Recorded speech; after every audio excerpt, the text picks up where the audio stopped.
কোনো সাংবাদিকের দল হওয়ার দরকার নেই, কোনো ব্যবসায়ীর দল হওয়ার দরকার নেই।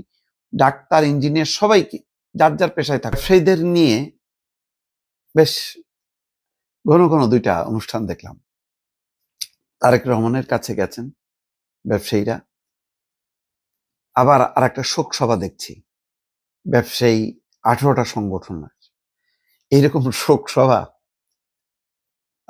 বা অন্য কোনো অনুষ্ঠান, অন্য কোনো অকেশন গত 15 বছরে তো আর কম যায়নি। বিএনপি কিন্তু করতে পারেনি, ব্যবসায়ীরা ভয়ে আসেনি। আমার প্রশ্ন হলো, আজকে এই ব্যবসায়ীদের অনেকেই শেখ হাসিনার দরবারে হাজির হয়েছেন, সেখানেও বক্তব্য দিয়েছেন। সেটা আর না বলি কে কোন ভাষায় কথা বলেছেন, কিন্তু সর্বনাশটা করেছে শেখ হাসিনা। ব্যবসায়ীরা তো আমাদের দেশের প্রকৃত ব্যবসায়ীর সংখ্যা খুব কম। অধিকাংশ লক্ষ্য হচ্ছে এই ব্যবসার আড়ালে লুটপাট করা, ব্যাংকের টাকা লুটপাট করা আর টাকা পাচার করা। যত রকম 2 নম্বরী কাজ এবং মুনাফা, মানুষকে শোষণ করে, বঞ্চিত করে তারা হচ্ছে কোটি কোটি টাকা তারা সম্পদের মালিক হয়েছে এবং রাজনৈতিক পৃষ্ঠপোষকতা পেয়েছে। গত 15টা বছর ছিল তাদের একটা কি বলে সোনালী যুগ, স্বর্ণালী যুগ যাকে বলে। সেই স্বর্ণালী যুগের বাসিন্দা তারা স্বাভাবিকভাবে পট পরিবর্তনের পর আবার তাদের সেই আগের জায়গাটা ফিরে পেতে তারা রাজনৈতিক শক্তিকে যেভাবেই হোক টাকা করায়ত্ত করার চেষ্টা করবে।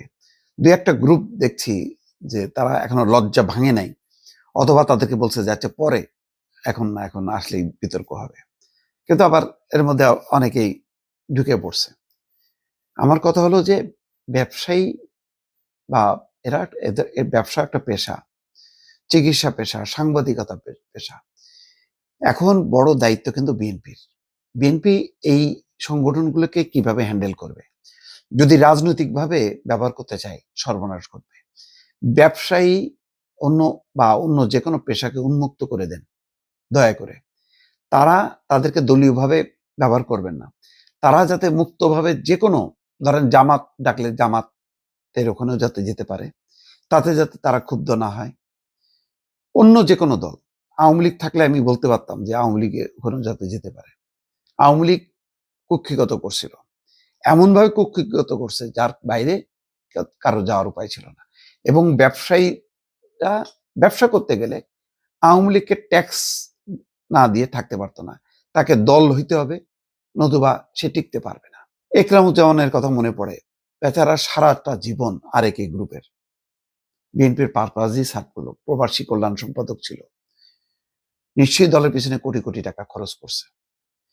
কিন্তু শেষ সময় একরামুজ্জামান এবং আনোয়ারুজ্জামান, এই দুজনের কথা আমি বলি, অত্যন্ত ভদ্রলোক, তারা ভালো মানুষ।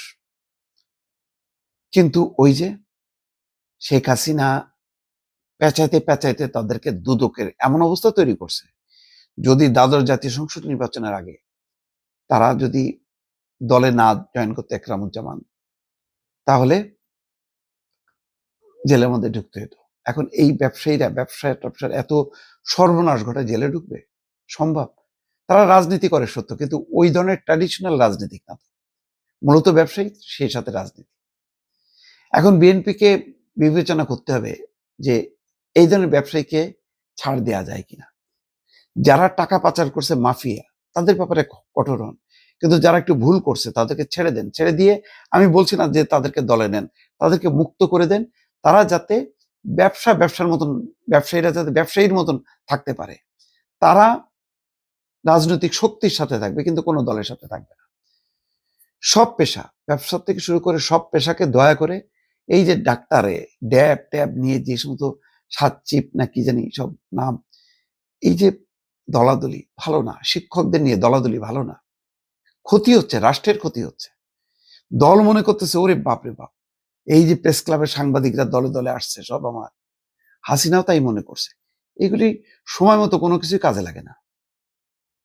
কিন্তু দল করতে গেলে তারা নিজেরা নষ্ট হয়, পেশাকে কলুষিত করে, দলও ক্ষতিগ্রস্ত হয়। এই উপলব্ধিটা বিএনপির মধ্যে এখন জাগ্রত হইতে হবে। আমি শুনলাম প্রেস ক্লাব নির্বাচন উপলক্ষেও নাকি ওই প্রেস ক্লাবের নেতারা নাকি দৌড়দৌড়ি করছে বিএনপির দপ্তরে। কেন?